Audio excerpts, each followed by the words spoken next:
Back to Planet Action. In studio with me is Ben Nyangena, co-founder and CEO of Vast Carbon.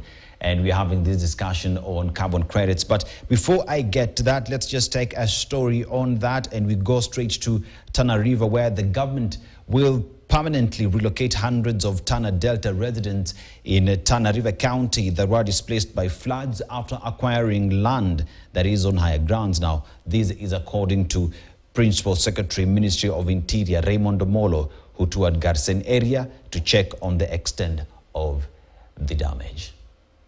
Sote maji shikishikana pamoja ilikuja kama mto. Sasa maji kukuja kama mto ilikuta tu tukiwa usingizi yote ikafurandi kwa vitanda. Many Kenyans have been affected by floods since last November. Tana River County is one of the most affected counties.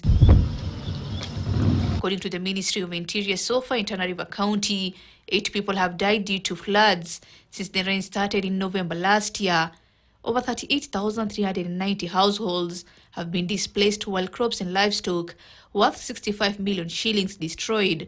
Infrastructure like roads has also been severely affected. Ilikuwa na advise government ya kwamba watengeze hii barabara mapema before long rain ya mwezi ya 3, kwa sababu hii maji ikikuja tena hii barabara haitapitika, na watu wa Lamu walipata shida kwa sababu hii barabara. Hii Lamu na Tana River hii barabara ina connect. So vitu porting nini yote inapitia hapa haiwezekani. In order to gauge the extent of the damage, the Principal Secretary in the Ministry of Interior, Raymond Omolo, visited Garsen, which is one of the areas that has been heavily affected. The government promised the displaced residents alternative houses in proposed cluster villages. In this place that you are currently settled, it belongs to someone else. We are going to have a conversation with the owners of this particular ranch so that we get a piece of it to settle all of you. And it's the responsibility of the government, and the government is committed to ensure that we have decent housing for all Kenyans. If the project will be implemented, then it will be a relief for the residents who are expected to continue farming the floodplain while living on higher grounds. Mkipata hii nafasi, mambo ya kurudi kwenye hiyo maji, wacha huko iwe ni shamba na pale ya kuweka mifugo, hata maji kikauka, wacheni mambo ya kwenda kurudi kwa. The impact of heavy rainfall is not limited to Tana River. In Kiambu County, in Theta Ward in Juja, floods have seen residents nearly have to flee their houses. Mvua imekuja, imetukuta kwa nyumba usiku wa manane. Hatukuwa nafasi ya kutolokea, isipokuwa ni majirani walikuja na wakatuokoa. Hakuna drainage huku. Kwa hivyo saa zile mvua imenyesha, tunajipata maji imeingia kila mahali hadi kwa manyumba. We call upon the government, especially the local government, the leaders, elders around this area to seriously intervene. Otherwise, we are living at a serious time bomb. With many parts of the country projected to receive heavy rains over the next 1 week, the Meteorological Department is warning of major impact, with local leaders scrambling to assist affected residents. Huku watu wamehama manyumba zao, wengine vitu vyao vimeharibika, na hata wengine wanaona kama kuna mashida ya magonjwa. Husna Mohamed, KTN News. Thank you, Husna, for that story. And Nyangena, the story that we've just watched right now is all about climate change. You know, we're just from the worst drought in 4 decades now. We are into El Nino, floods and everything that comes with that. And we're being told that after that we'll be going to La Nina again, dry season. And all this is connected with climate change. Just in terms of having this conversation on climate change, how important is it? How serious should we take this conversation? We should take it very seriously. And just to add on to some of those facts you've talked about, WMO, World Meteorological Organizations, released a report towards the end of last year. And these adverse effects on flooding, drought, etc., we've seen the worst of that. 2023 was a record year among those adverse effects of climate change. So the time is now. And I think that's why you've seen the urgency of some of these discussions that we've been having right now, where we're saying something has to be done. The climate change conversation requires, I think, close to 3 trillion that will be needed by 2030 to be able to get us to adopt these frameworks that will help us in the transition. That money is not available. Access to capital in Africa right now we as developing countries access that 5 to 9 times at a premium to what developed countries are getting. So debt keeps on spiraling. We've seen all the issues at a country level that we've been having with debt. So you're getting to a point where you're asking yourself, there's an urgency as you're seeing it right now. Action needs to be done. What do we need to do? My opinion at the heart of it all is finance needs to be channeled to the continent. All these interventions we are suggesting cannot happen without the much necessary capital. How do you create an enabling environment to bring that up? Once you do that, then this perceived risk we have as a continent needs to be brought down. Part of the discussions at COP, there was a framework that was supposed to be done on the carbon market space, something called Article 6.2, which is allowing, it's just a framework that allows countries to trade amongst themselves, these emission reduction frameworks. And at the heart of it all, just to make it simple, is that you get to a point where you want governments to be able to facilitate the transfer of that capital. But at the end of it all, part of the reason why it broke down at COP28 was that at the text of it all, people could not agree on what environmental integrity should be for carbon credit. If you saw majority of last year, there was a lot of bad press on this piece. I will not be the first one to sit here and say that there are not a lot of challenges in carbon markets. A lot needs to be done. And carbon markets are just one avenue to being able to attract this finance. There is green transition, being able to support renewables, and many other initiatives that can attract that financing here. But at the end of it all, if we don't do it in a transparent nature, we still have that high perceived risk. Cost of capital becomes that much higher. That capital doesn't come. How then do you create these frameworks where the community is involved at the heart of it all? Because you don't want a case where money is coming, but it's not flowing down to the community. How do you create impactful jobs, green jobs? Get to see these effects reflect in the economy. A lot needs to be done. So the agency is there. A lot of work on the policy level, capacity building level, transparency layers, a lot needs to be done. And we need to be part of that discussion. One of my bigger challenges that we have right now is not many people, at least at a local level, understand this. I've been in the space 3 years or so right now. It's been a very steep learning curve. And I'm trying to think, how do we flatten that curve for most of the people? How do we collaboratively work towards being able to guide that? And that should be the conversation right now. The government is making strides, but I think if you go to the ministry right now, not many people understand these discussions. And that could be a starting point. Policy is one thing, we've done a lot around it, but I think at the heart of it all, many problems like that we need to start unpacking and getting out there. You say some people at the ministry don't understand the conversation around climate change and carbon credits, but let me just read some text here. And now, the UAE during the Africa Climate Summit committed to buy $450 million of carbon credits, that is in Africa. And there was Germany pledged to swap $65 million debt with Kenya. And now we also see that the forecast has placed the market at between $10 billion US to $40 billion US in Africa. Now, all these point towards one thing, funding. Yes, it does. You know, and even let's go back to COP27, not even 28. COP27 had a lot of problems, people sitting down and agreeing on how much should come to Africa, loss and damages. And it was around $100 billion that ought to have reached to Africa. But by the time 1 year later we were going to COP28, we were doing around $10 billion. So, which begs the question, where are the bottlenecks? Where is the problem in terms of the global north and the global west seeing the need of channeling these funds to the global south? And how do we solve that? The key bottleneck, one of the key bottlenecks that you said is financing. And the challenge that we are seeing for the financing to be able to come in here right now, it goes to the next point, which is transparency.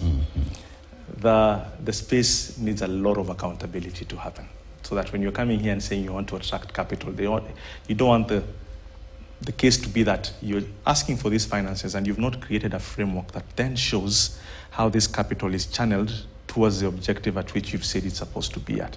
And I think that's been the bigger bottleneck as well, being able to get it to a point where you've created the right frameworks. The Nairobi Declaration came to a point where we came up with a framework saying every country commits towards being able to create a an environment at a local, national, and international level that can create the transparency frameworks needed to attract that capital. But the bigger bottleneck has been that. Second thing is you need an investable pipeline. The potential in Africa has been estimated to be annually around 6 billion a year in the next coming years.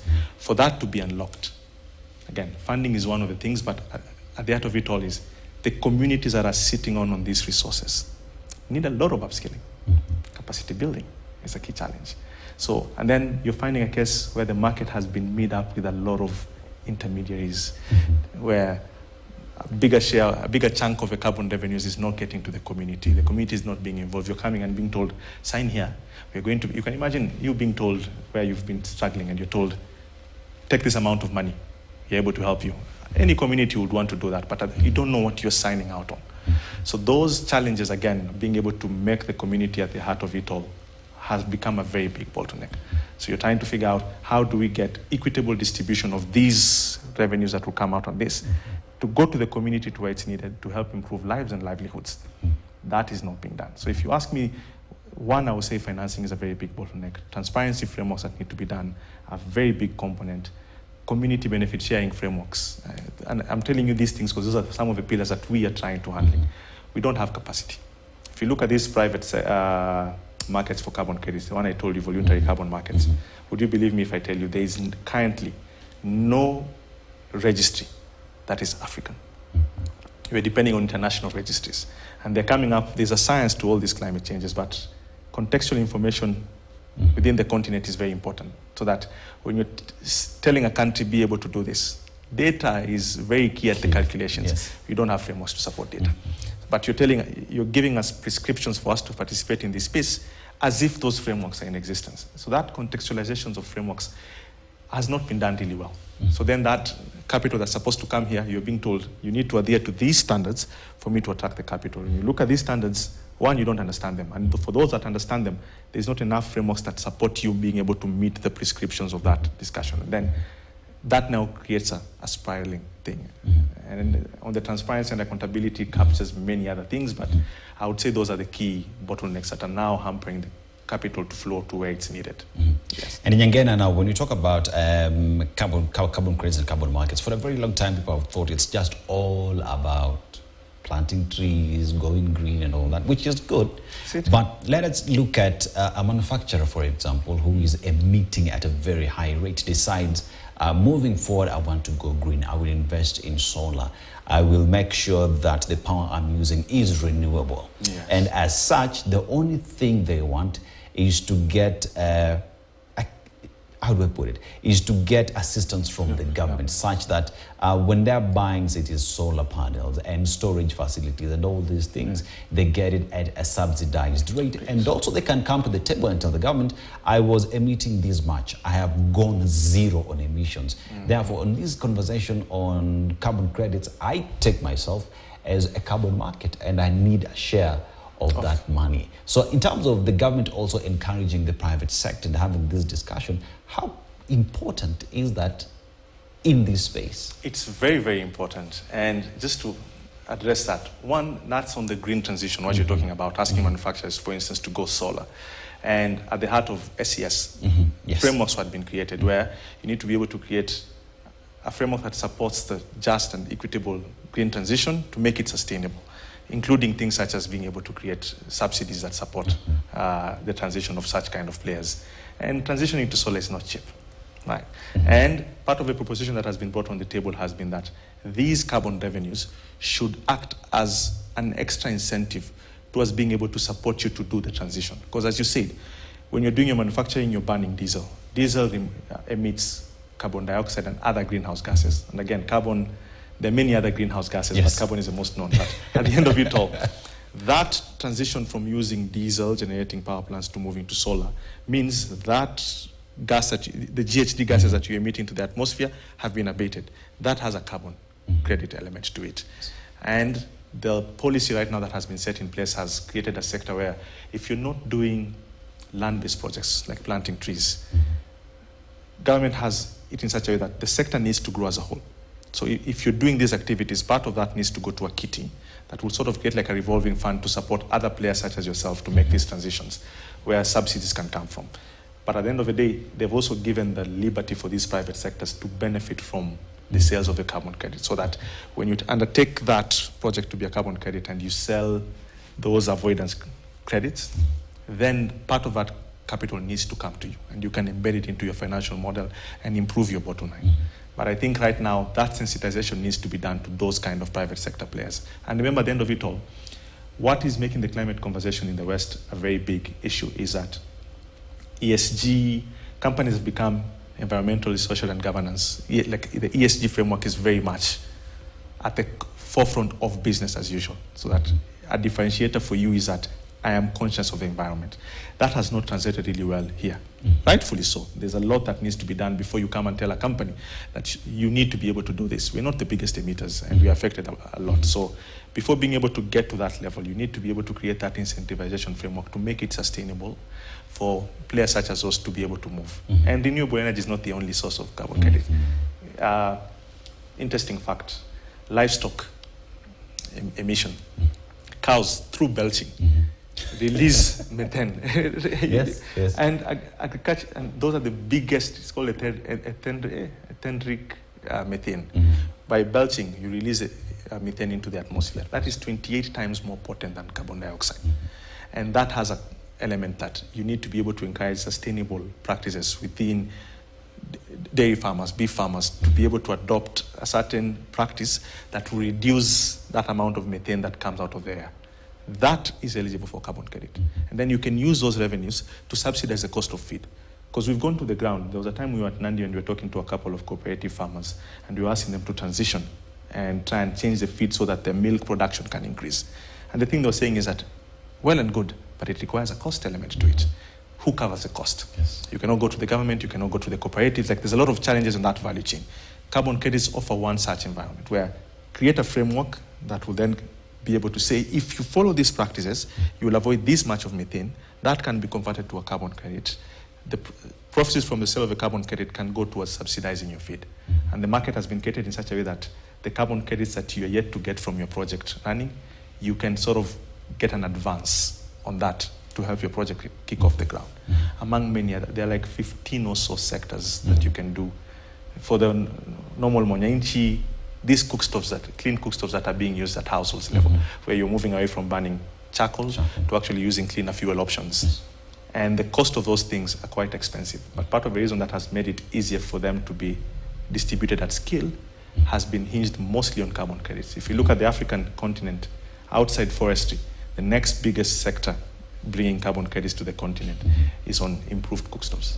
And you see, briefly, let's talk about motor vehicles. Everyone across the world is going electric right now. Yes. But in Africa, we're still getting our V8s because we love them so much. But even as we're having this discussion, just how important is it for the government now to start thinking of how we are going green in terms of even mass transit, mass buses, to be able to move people so that people can leave their cars at home because we trust on the system? Briefly, in like a minute.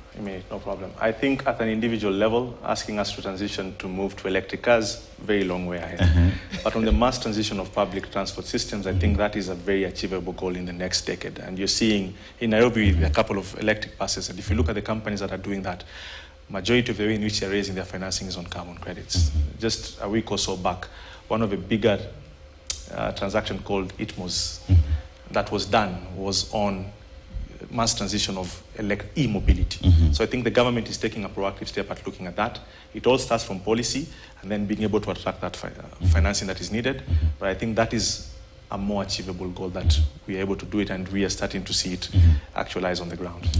Brian Nyangena, co-founder and CEO of Vast Carbon, having discussion on carbon credits, what we need to do, and it's just revealed that some Kenyans out there are actually cashing in big on carbon credits because they realize we can go electric mobility and get that money into our pockets. You can also do that at your home by